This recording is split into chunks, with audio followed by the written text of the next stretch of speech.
This is so exciting to see all your beautiful faces. Did these guys do an amazing job in putting this all together?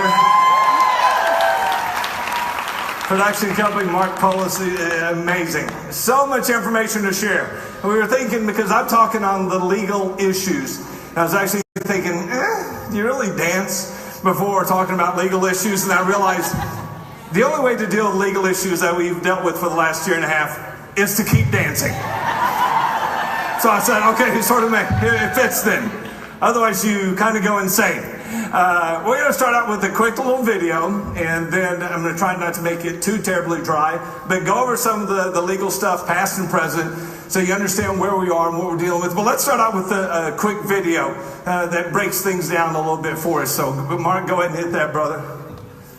Decades ago, marijuana was a legitimate medication, also called cannabis, prescribed by doctors and dispensed by pharmacies. This is Harry J. But that all changed in 1930. Their relentless warfare against Henry Anslinger, the United States' first drug czar. For him, public enemy number one, you guessed it, marijuana. He got the anti-marijuana message out through news reports.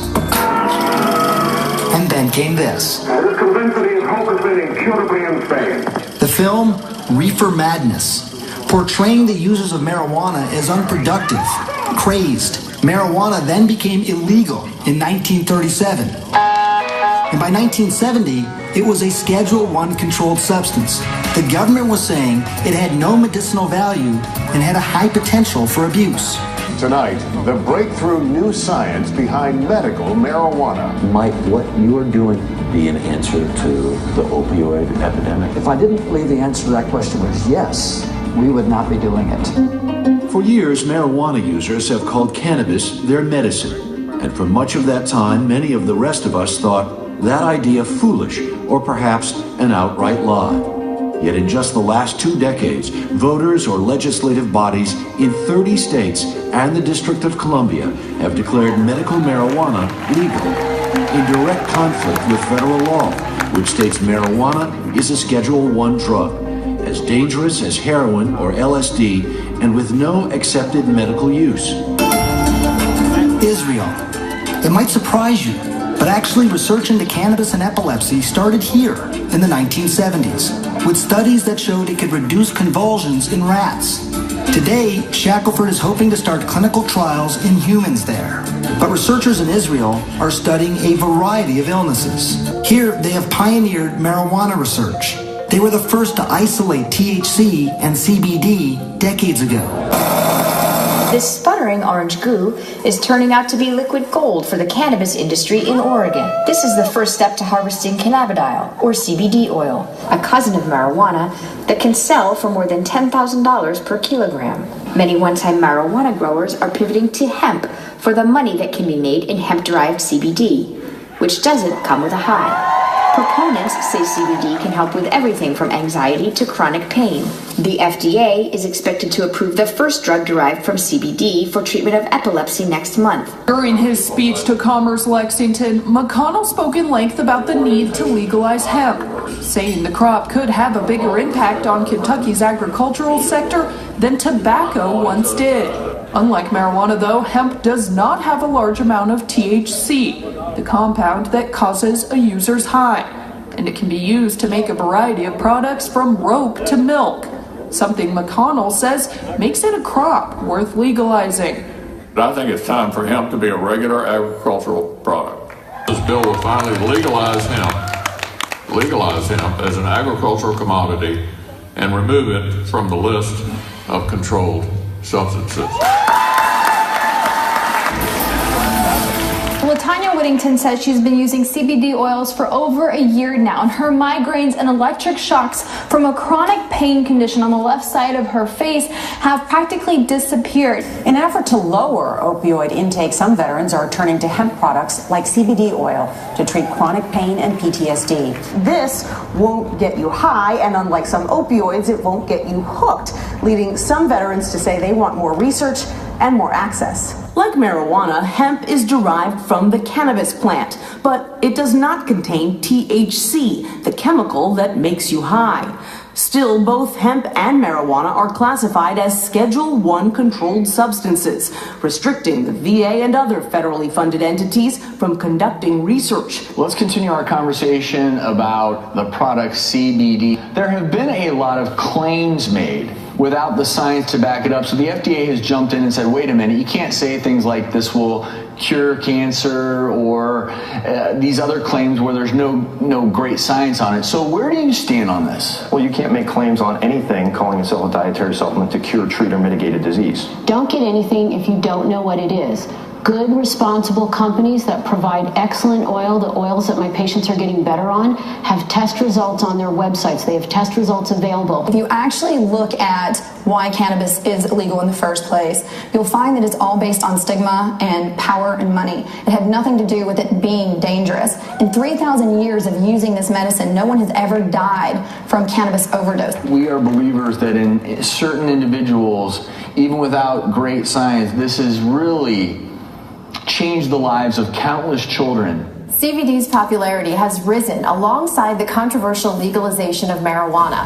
Doctors are recommending it, and many people are self-prescribing it. People with arthritis, MS, and lupus are turning to products like CBD-infused lotion to help manage their pain. Cannabis data analytics firm New Frontier Data predicts CBD sales will nearly quadruple over the next 4 years.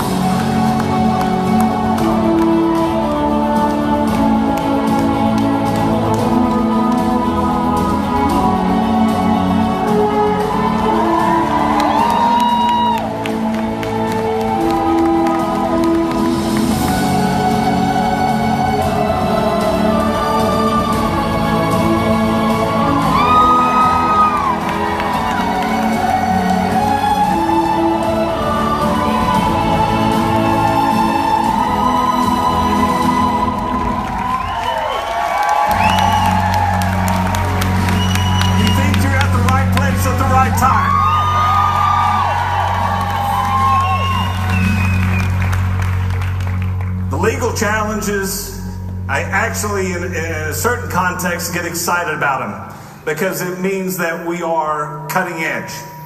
Because so many people want to try it. Do you have to convince people to try our hemp oil? Yes or no? No, you don't. You go, they say, well, what do you do? Well, we have this amazing hemp oil. Oh, really? Have you ever heard about hemp oil? Yeah, I think so. You want to try it? Yeah. That's the easiest thing I've ever seen. I mean, I love vitamins and supplements. I take all of them. I've introduced tons of them into around the world over the course of the years. But I have to explain to somebody why they need to be taking D3 and why, without sun exposure, you're not going to get enough D in your diet. I have to explain to them that combining calcium and magnesium helps both to be absorbed more effectively and that you need to, watch your caffeine when you do it. Or I need to explain to them how noni works and the anti-inflammatory qualities. Or I need to explain that Salvia hispanica L, which is a chia seed, if it's done the right way, highest concentration of omega-3s, and why omega-3 helps you, and then convince them because nobody really understands omega-3, and they explain, well, Creole oil, you can get it, but also those are the other products that are out there. They take a ton of education. They take a ton of explanation with people. Hemp oil, you don't have that. You want to try it? Here you go. Here's the most amazing hemp oil on the planet. Now, we've gone through some significant struggles since 2016. We launched, and honestly, I was what's called ignorance on fire. I had no idea the legal storm that was about to hit us. I really didn't. I'm always prepared kind of for as much as I can be for the unknown, but we launched October 15th, 2016. Then December 15th, 2016, the DEA comes out with a statement in the Federal Registry saying that the hemp oil should be considered under the CSA, Controlled Substance Act, as a Control 1 substance, meaning hemp oil is illegal. Okay? So I start the company and start hemp sales in October, and in December, the DEA says, what you're selling is illegal. I was like, oh, this is fun. It's going to be a good Christmas. Can't wait. Christmas came early. Thank you, DEA. And I started digging into it, and I realized, well, you know what? That DEA statement is in direct contradiction of the 2014 Farm Bill Act that was passed by the Senate. And what most people didn't understand is that the DEA does not create laws. They're there to enforce the laws, okay? So that was the angle that we needed to begin attacking this. The forefront of that was through the Hemp Industry Association. They went in with Bob Hoban, Hoban Law, which is here in Denver, suing the DEA for their comments in the Federal Registry. I'll talk about that in a second. That went through the court process, and about a month and a half ago, they were in front of the Ninth Circuit Court of Appeals with Bob Hoban arguing on behalf of the Hemp Industry Association. We got some good results from that. But that right there, their statements would have put 95% of the companies out of business. Because what that did is, even though it's just spoken word and it's in contradiction to the law of the land, the 2014 Farm Bill Act, what it did is it shut down our banking in the United States, 100%. I've worked with First Data and WorldPay for about 15 years. I've probably done roughly $8 billion through those, through merchant accounts. And they shut us down. After the DEA statement, they called me and said, Paul, sorry, we can't handle you anymore. Talking to the head of Wells Fargo, sorry, you got 3 weeks to get off and find another way to do Visa and MasterCard. Okay, 3 weeks. And we were ramping. We were going from 40,000 a week to 50,000 to 100,000 a week, and then all of a sudden, wham, and it's because of the DEA. See, the words from authority in the federal government actually carry, in many cases, the weight of law, or at least they create enough fear that it's just like law has been imposed by the DEA. And I'm not going to tell you all the hoops that we jumped through. Many of you that have survived those days of ACH, you've earned your place at these tables in 2017. And I tell you this honestly, because I've been in the nutrition space for a long time, and I'm a product first CEO. Everything else follows. I'm not a money first, comp plan first. I'm a product first. I have a product that helps people.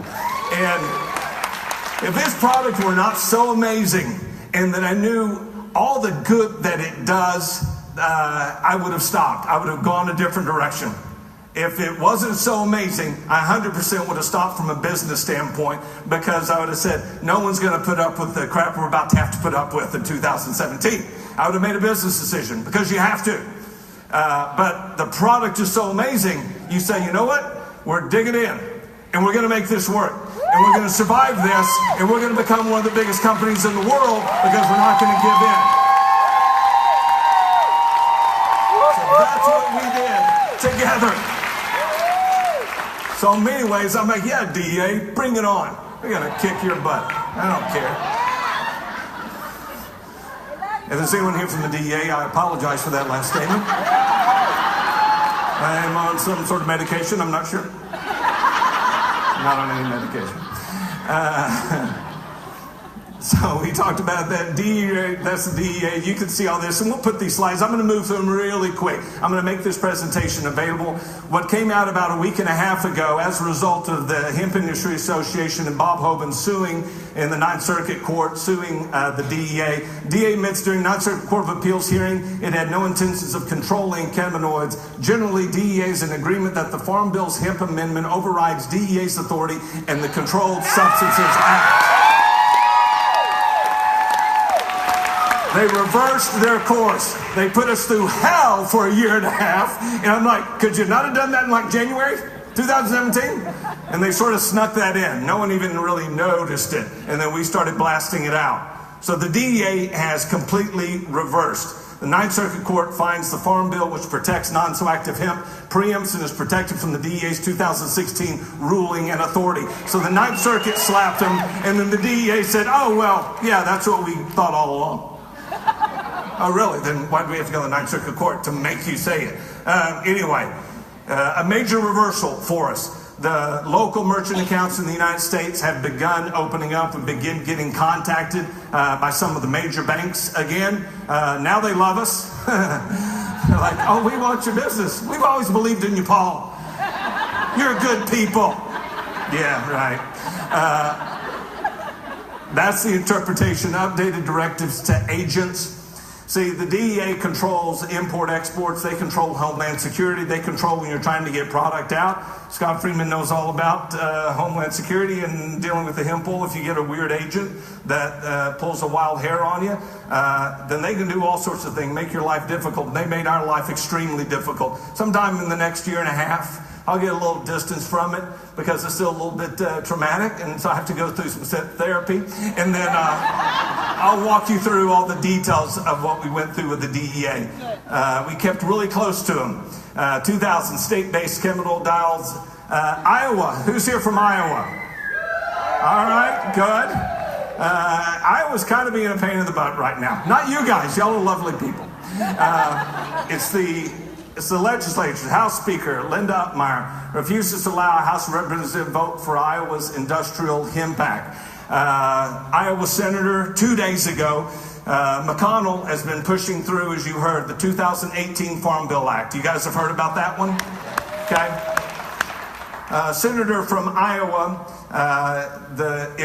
it passed out of the Agricultural and Rural Committee yesterday. That's where the bills start, formulated, then the committee passes them, then they go to the Senate for final vote, argument, confirmation.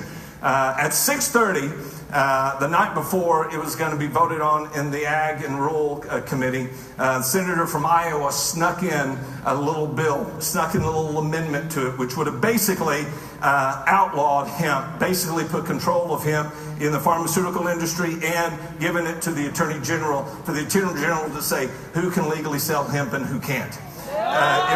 It was a last-minute thing. He threw it in at 6:30, and none of us in the industry noticed it till about 8 in the morning. And I was getting on the plane to come here, and all of a sudden it pops up, and I was on the plane at 8:07. They're shutting the door, and I see this, and I'm like, oh my God! So I'm like typing, and she's like, you need to shut down, sir. 1 second. But we all saw it, and we started blasting all of our contacts at the federal government, because if that would have been in there and it had come out of committee, it's very difficult for it to get pulled out of it when the Senate started voting on it. It was the last little trick thing, this guy. Why did he throw it in? We don't know. We can make certain assumptions. Money, Monsanto's is big in that part of the world, and they're very powerful, and they're working very hard to create a GMO for hemp, just like they did with soy. They're spending, and they're the big dogs, guys. I mean, man, they're a quiet giant out there, but they're massive. You don't know if it was the pharmaceutical company relationships. You'll hear me talk in a second. It's the reason we don't say CBD, and we haven't from the very beginning, because we realized very quickly that the pharmaceutical industry was going to focus on trademark and copyright protection rights along the lines of CBD. That's the reason we call it hemp oil. CBD is in the realm of the pharmaceutical industry because they've got enough money to do their best to control it. We're fighting hard to not allow them to control the entire industry because it's a naturally occurring product that has been recognized for thousands of years. So they can't make it into a medicine unless they synthesize it, which is what they've done. GW Pharma was the first one to do it. So is it the pharmaceutical industry? Is it Monsanto's? You don't know. But regardless, we knew about it, we fought it, and we were able to get it out of the committee, agricultural rule, without that proposal being adopted. It's not in it. Wisconsin, anyone in from Wisconsin? Lovely state, lovely. This time of year it's lovely. I don't know, it gets a little cold. It's nice, I do like snowmobiling, ice fishing. We've had some issues. Wisconsin has gotten a lot better in regards to hemp. Are you seeing that? It was a bit of a hot button state for us. Hemp pilot programs are passed in all of these states. Presently, 40 states have enacted industrial hemp pilot cultivation programs in the United States. Currently, this is the tough list. Idaho, Kansas, Nebraska, and South Dakota. They say completely ban the possession and use of cannabis, but for both medical and medicinal and adult use. It's not truly a complete ban. There's loopholes that we're able to move product in there because we're an e-commerce company with the product coming out of either Texas or Colorado. But we were actively engaged along with Hoban in each of these states. Mostly Idaho, Kansas, and Nebraska, and South Dakota. that I can tell you what's causing the stir there. That is Monsanto's, if you're wondering. They're the 500-pound gorilla behind the curtain, pulling the levers. The fight continues. We fight for you, obviously. We fight both at the state level and the federal level. Texas tried to introduce a proposal about a month and a half ago, which would have completely outlawed hemp in the state of Texas. Okay, I kind of live in Texas, and our company is kind of based in Texas, so that would have been somewhat painful. We'd have survived, but this was based on the head of the Health and Human Services. He's actually an appointee from Governor Greg Abbott. TDH has hit us a couple of times over the course of the last year, Texas Department of Health. And so they come by and make some trouble. We have to do some stuff to smooth everything over. But what they were doing is they were testing us, and as a result of testing us and poking at us, they came out with a proposal that would have basically banned hemp altogether. And again, they tried to sneak it out very quickly and get it pushed through. We blasted back on them. A combined effort of the Texas Hemp Industry Association as well as Bob Hoban. We also have a very powerful senator who's former chairman, still on the committee that oversees the Health and Human Services in Texas. And luckily, she's very much on our side. Luckily, she uses our hemp oil. Luckily, she's had family members that lives have been changed as a result of using our hemp oil. So we were able to make a call. She's actually, you'll figure out who she is if I tell you who she's best friends with. But we've known her for a lot of years. We made a call, and she's a great man. I love her to death. She's a tough woman, man. And she went over to that guy that was running Health and Human Services and took his head off. I mean, hard. I mean, that proposal went away so fast. And then about a week later, she was still pounding on him. And he resigned as head of Health and Human Services. She did all that privately, so I can't tell you who she is, but she's a warrior for us. And man, she hit that guy. I was like, oh my gosh, I would have loved to have been in that meeting. That would have been so fun to hear a vote of no confidence. You know, you idiot, what are you doing?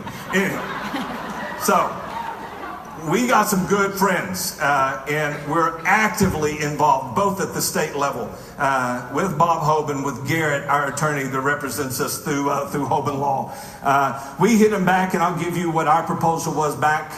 We not only told them why what they were trying to propose was ridiculous and unfounded, we also went the next step and said, this is what we suggest that Texas adopts as a law concerning hemp oil, so that it clarifies the process. And in fact, I just got word, we have representatives at the Texas Republican Convention in Texas, which is being held at San Antonio. Our governor's a Republican, Greg Abbott. And I just got word from the chair. He hit me and said, the Republican committee here has just adopted the platform to push to all government races in Texas that hemp should be 100% legal, and that industrial hemp growing and cultivation and its health benefits should be pushed aggressively by the state of Texas. That is a huge deal. The two states that people really look at from a legality and a structure standpoint is what my lawyer friends tell me and the lobbyists. It's Texas and California. They're the most powerful. That's what people look at. And so for the Texas Republican Committee, adopting that is significant for all of us. What we have done as a result of this, because we've been very engaged, we pay a lot of money for a lot of lawyers to fight battles for us at the state level and at the federal level, okay? We've allocated a ton of resources for it, okay? This is your business, it's our business, and we fight for you. One quick thing in regards to path of liability, here's the way it works from a product standpoint. As long as you don't misrepresent the product, meaning if you sell somebody a product and they're on medication or whatever, and you say, don't worry about being on medication, you don't need to talk to your doctor, this absolutely cures cancer, you need to be getting on this right now, doing it 4 times a day. Okay, that's a misrepresentation of the product, right? Yeah. Somebody's under physician's care, you give it to them and say, talk to your doc about this. Good thing is, are most docs starting to hear about hemp oil, yes or no? They really are, okay? So you don't misrepresent, if you misrepresent the product, then the path of liability goes to you, okay? As long as you do present it in the way that the company says present it, the path of liability goes to the company, okay? That was well established, 1968 FTC versus Amway in the Ninth Circuit Court of Appeals, where they established the path of liability for product. And it's on the company's responsibility to give you information that you can share with people, and that's appropriate, okay? So that's the way that works. And from a compliance standpoint, keep it real simple, guys. It is, you're an independent affiliate. If you post anything, identify yourself as an independent affiliate so it doesn't look like you're a corporate. And don't make claims of treating, preventing any known disease or illness. Be smart about it. You can go look at Google. Well, I just saw, an interview, what we showed you up there. Did we talk about all the various things, many of the things that hemp oil addresses in that video, yes or no? Was I making a claim to you that Prime My Body hemp oil cures all those things? No. What did I do? I showed you information that other people, third party, had presented. And then I trust for people to make a decision. I didn't say that it cures this or this or this. So you have to be smart about it, how you present it. Finally, I'll wrap up with this very quickly. I've got 30 seconds. We feel that the best way to fight on your behalf, both at the state and federal level, is that we've created our own PAC, which is a political action committee, which is focused on hemp. There's not many of these. We're the first in the state of Texas to do it. We'll probably become one of the largest PACs. And our focus is going to be on hemp. And the reason we're doing that is because the government offices don't open up as quickly when it's Paul Rogers walking into an office on behalf of Prime My Body. Those doors open quicker if we walk in and say, we're representing the hemp industry. And that's the reason we've created the PAC. We'll put more information online. We're going to we'll ask some of you to participate if you want to. I'll be getting more information out to you. But we feel that it is the most effective way to fight at the both state and federal level. End on this. Guys, the fight's not over. It's gotten better in many ways, okay? But we don't rest on our laurels. We know that something else is going to hit us. But we also know that over the last year and a half, we've survived everything that's hit us. And we've been hit really hard.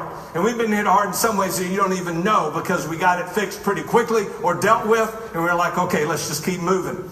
We're going to get hit more. Everybody is in the hemp industry as these states grapple with how do they regulate and how do they make more revenue from it, because that's what it comes down to.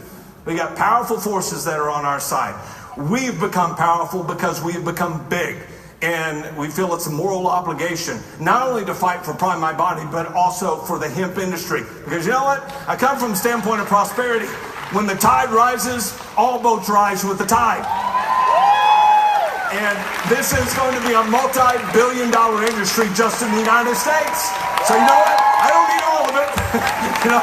We'll take a nice chunk of it.